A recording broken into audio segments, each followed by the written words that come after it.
Welcome back, or welcome your first time to the Quest for Details. This is going to be a video. We're going to do some rock tumbling. So I have a 5-pound barrel here. Doesn't weigh 5 pounds, but you can put like 5 pounds in it, I believe is the point. And we are going to put in some bowenite. So this material has been featured in several other videos where I've made a knife out of it and fish hooks out of it. It's actually how it starts. It looks like this. That's what it looks like when it starts to get wet. The thing about it is that it's a cousin of nephrite. And yeah, so just to go back and watch those videos if you get the chance or you have the inclination. So this stuff is very translucent, and we're going to tumble it up because I have not tried that yet. So these were some offcuts, some end cuts, stuff like that, little bits and bobs, and then some raw pieces because it's always nice to kind of round out some specimens. And there's just a scattering of this in there. This was a piece of common opal that I discovered the deposit of, and I was trying to do different things with, and this one ended up breaking on me before I got some of the projects done. So there are pieces of that are going in there. It's a little bit softer. We'll have to see how it turns out. The rest of this I'm curious about. Like I said, they were just what was left over as we were shaping other things, and we'll see how it turns out. So what we do is we put them all in here, and then we'll fill that up to just where some of them are barely sticking out. I'm going to fill my barrels about 3/4 of the way up, and different sizes here. You can see, we'll make sure the flat one gets down in there. Who knows if it'll make it? Who knows? So I'll just kind of be an experiment. Well, they're fitting in there better before. Anyhow, it'll lay on its side. We'll see how it goes. And then we'll fill this up to just above them, basically.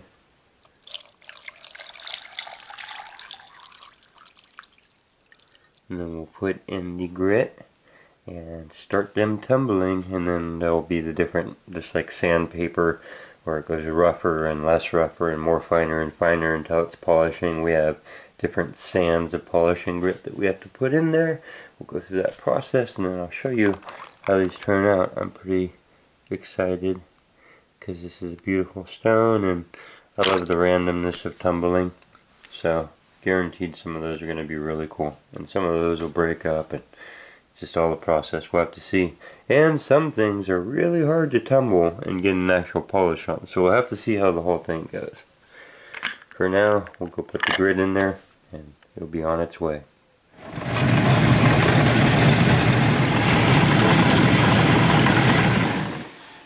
We have the bowenite, the new jade, Maori greenstone, the 3 names that it's picked up out of the tumbler load, stage 1, and I can see that the grit has acted on this really quick, so it's a softer stone compared to some of them that we're working with. These are our Pope Valley, Napa County, California opals, common opal. You see the dendritic growth in there, and that was the mix. So I am going to, looking at this, seeing how some of it has almost disappeared. Basically, we just want to polish it now, so I'll be shortening up the length of the days in the next 2 stages or 3 stages of polishing. So whereas harder stones you might leave for longer, we don't want to do that. We don't want to reduce these anymore. These are just fine. Look at the translucence and the color in that. So we'll be looking at all of these at the end of the video. These are then damp a little bit. And yeah, that's the nature of soft stuff. Maybe with these, instead of waiting 7 days, I should have done 4 days at this stage, or 3 days. So keeping a journal would be a good, an almanac or a log would be a good scientific way to learn for yourself the specifics of each stone, because even though there's recommendations, each single stone from each single source is a little bit different. So we're going to go ahead and pop these back in the tumbler, put stage 2 on it. I'll show you the results a little bit later on, after we're done with the next few stages. So yeah, I'm going to check these after 2 and then leave them in for no more than probably 4 days on each of the next few stages. That opal is looking beautiful. Okay, into the tumbler with you.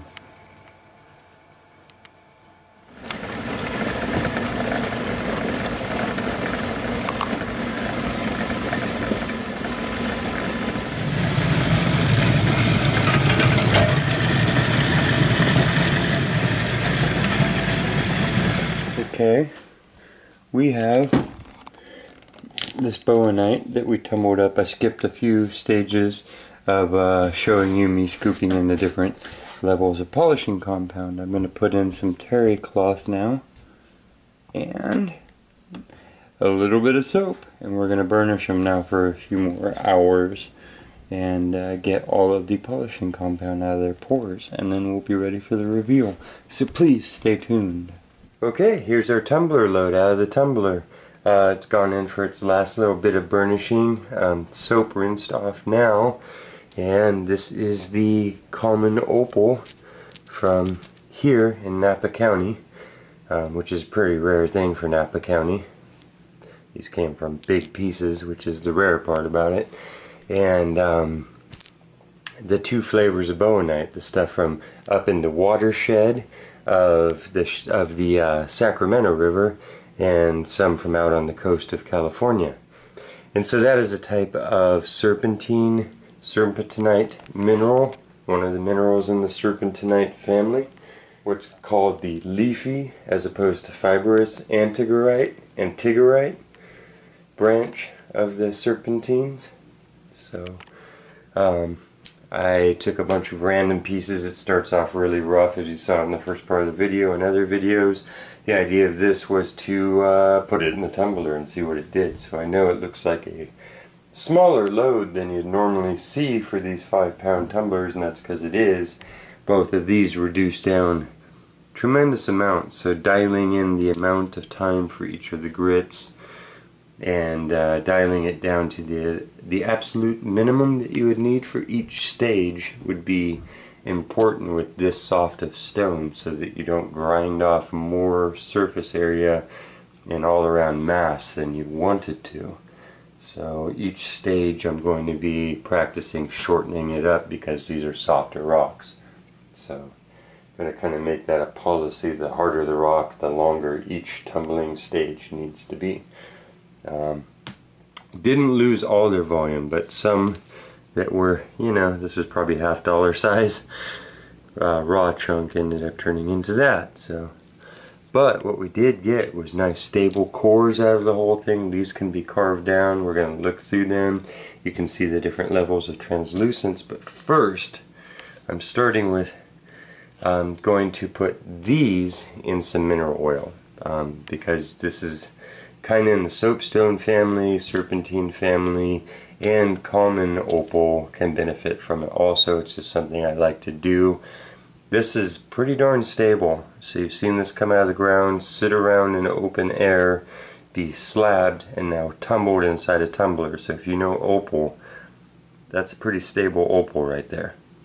So what I am going to do is hydrate it a little bit, because inevitably this will have water content to it still. It's a hydrosilicate, so that's one of the ways that opals, no matter how stable they are, will destabilize on you, meaning that they have fractures, meaning that they crack all apart and fall apart. That's what unstable would be. So stable means that it doesn't dry out and fall all apart on you after you take it out of the earth. It means it's already dried down to a form where it is, and it's stable.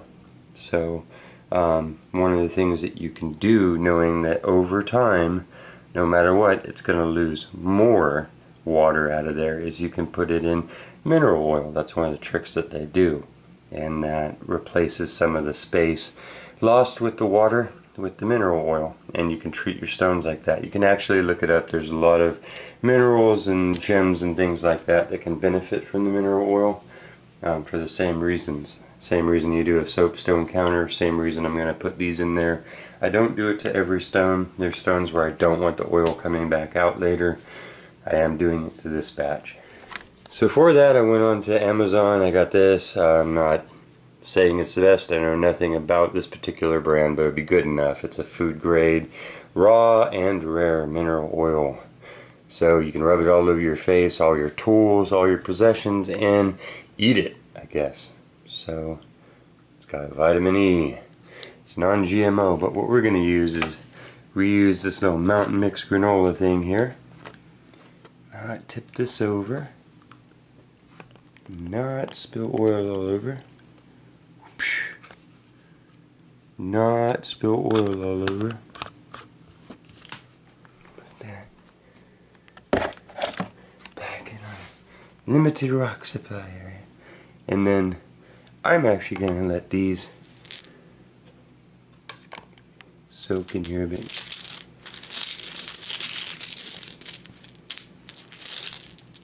And then I will bring you back and we can look at these. I'll let them soak for a couple hours. Not that that's any true scientific method on this, but it's just what I'm going to do. And then dry them off real good, buff them up with a rag so that there's no surface oil, and then we will check them out. So we'll be right back. You gotta move them all around and make sure they're all covered in the oil. Oh yeah. Okay. Simple as that.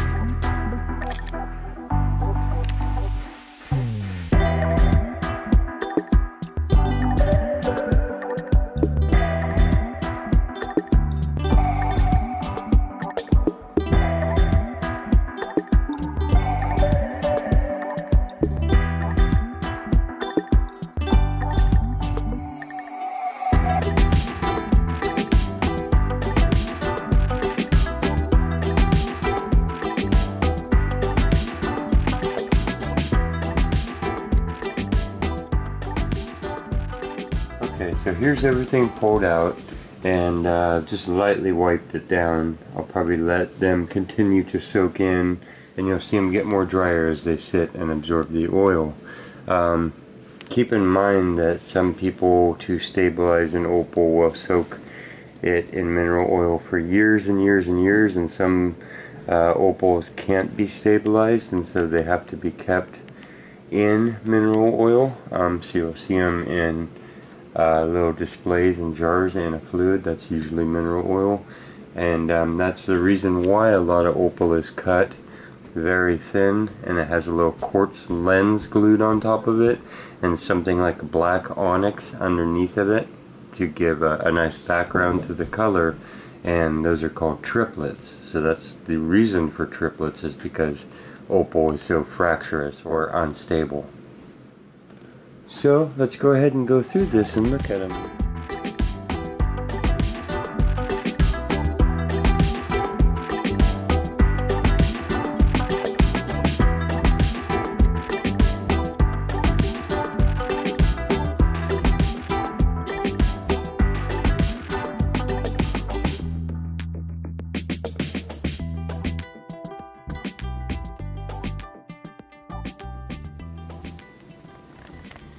Yeah, so I have some really cool ideas for some of these pieces. Having them already polished allows me to work them some more, to do the things that I'm going to do to them, and have a lot of the surface already not rough. You know, normally I have to carve and sand and file, etc. from that state. So we'll be starting with pieces that was just a random piece, and it came out very, very flowy and purposeful. So did a couple of these. You know, I'm seeing dragon teeth. And so something else to note here, well, I guess it's common with all stones, you know, this is opal is probably all from one piece, but obviously in one stone, one rock, the different minerals and the mixes of the minerals, and then the way that those minerals have set up or been metamorphosized can be different all within one stone, and the things occurring in it, like the dendritic growth inside of these common opals, and then the different shades of it, the different transparency in the different areas, is the same with this bowenite. So even though there's only, you know, these, all the green that you see here comes from 2 boulders, I'm noticing that we have several different shades. So this and this are from the same boulder, from the same origin rock slabs, but you can see right away one, you know, maybe different sides of the same rock or whatever, but that different coming out of the same rock, out of the same object. These are just different chips off different edges of it.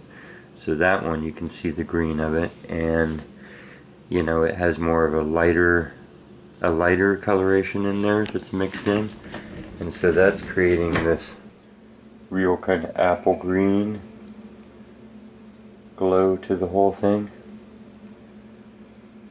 And it almost looks, well, the black inclusions are definitely bigger, larger in size in this piece than they are in this one. And for some reason this one, you can see it actually delaminated a little bit and tumbling, and those pieces came out. In this one, the black inclusions are smaller, and you'll see that it has a deeper and more emerald green to it, and the black minerals mixed in are smaller in portion and size. And yeah, those are from the same rock, whereas this is the one from the coast. Those are off the watershed of the Upper Sacramento, and these from the coast are less translucent, less obviously crystalline, but when we put light behind them, they have the same darker green as portions of the Upper Sacramento samples did. So let me go ahead and backlight some of these and show you what we're working with. But yeah, even pieces like this, it's equivalent now to a jade pebble. So to start to carve from a beach pebble that's already rounded and shaped and had all of its flaws and things that were going to break off, already broken off, now we have these really solid forms. That almost looks like a little jade axe already. And of course they could be cut, they can be dremelled, they can be shaped, ground, all of that.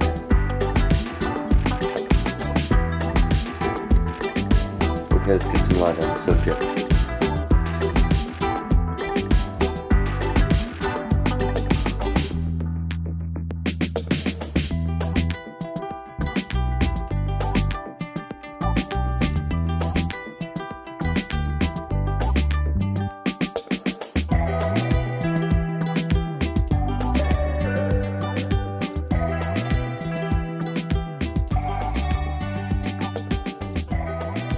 So you can see these are the pieces from the coast, and they have just as much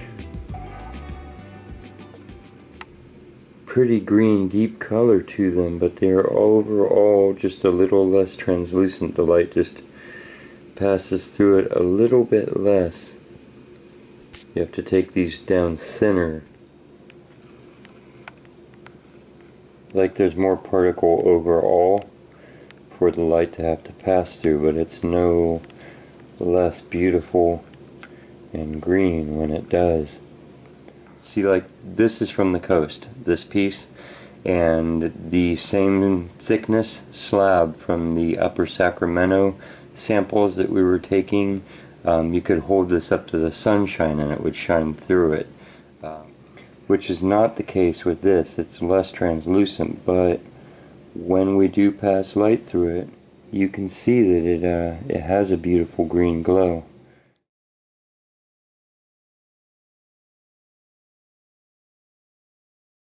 And it's just, when it gets down to thin, you can see it's incredibly translucent.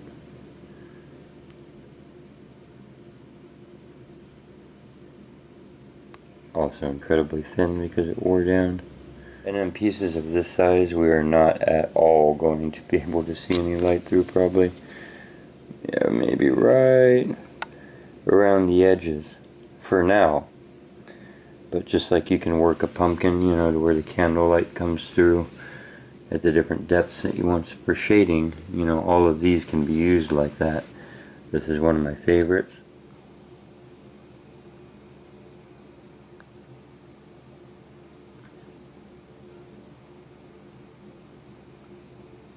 So I think that's pretty awesome. This one is the color in this one I love.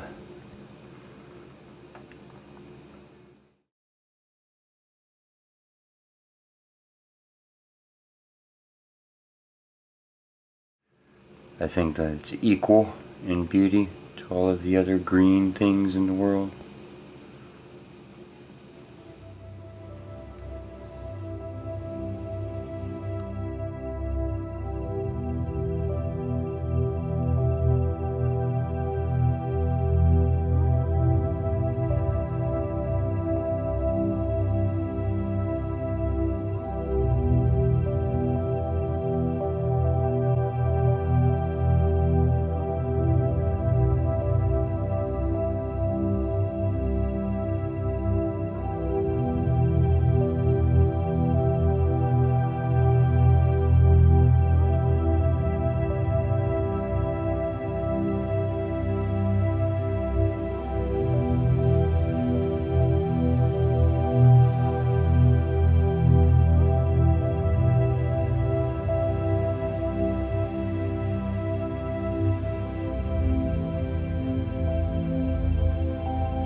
Yeah, and this is a soft stone, kind of as soft as an obsidian or something, so oftentimes I cannot get it to a full shine without hand buffing it on a wheel.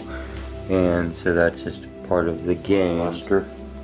I would call it a strong luster. Same thing with the opals.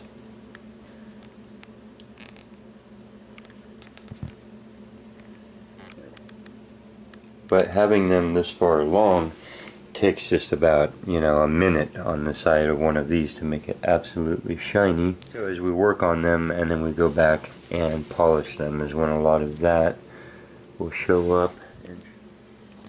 So I hope this was fun. I hope that you found some of this beautiful. We're going to be doing more of these rock tumbling videos in the future. So if you like this type of thing, please consider subscribing. Also, I do garden stuff. I do wandering stuff, exploring stuff. I do all kinds of stuff on this channel. So always, if you get the chance, go over and check out the homepage, the main front page of Quest for Details on YouTube, and you'll see I put up a video every other day, every few days, constantly. We have 1,000 videos up there. So all kinds of content, all kinds of different things going on, and always more coming. So let me know in the comments below which one of these was your favorite. And thank you for joining me again on A Quest for Details. That's what we do here. We look at all the little parts of everything and we try and explore anything, and we let serendipity guide the way and then try and figure out what we're doing as we go.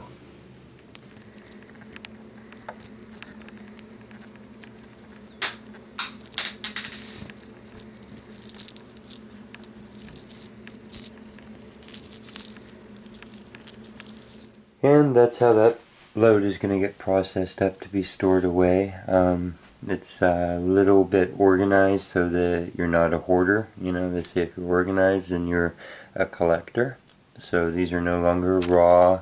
They are, semi-processed and on their way to being more finitely processed in whatever way they reach that form. And so I put them in that part of my collection, the semi-processed collection. And if you're going to be moving them around more than I am, you might want to separate them more so that they don't unbuff themselves by grinding on each other. These are just going to basically sit a lot and only be accessed by me reaching in and grabbing stuff from them. So they're okay to go like that. These are the beauty shots. That's a bag of goodies. From raw stone sticking out of the hillside to this, ever closer to being a something. Definitely going from a mineral specimen on into a gemstone at this point. And a lot of that can have to do with the interaction of us as human beings and our crafting and them. So anyhow, you get the point. I just wanted to show you that. That's how I store my loot. And it will go in my little treasure chest. So quest on, and I'll see you next time.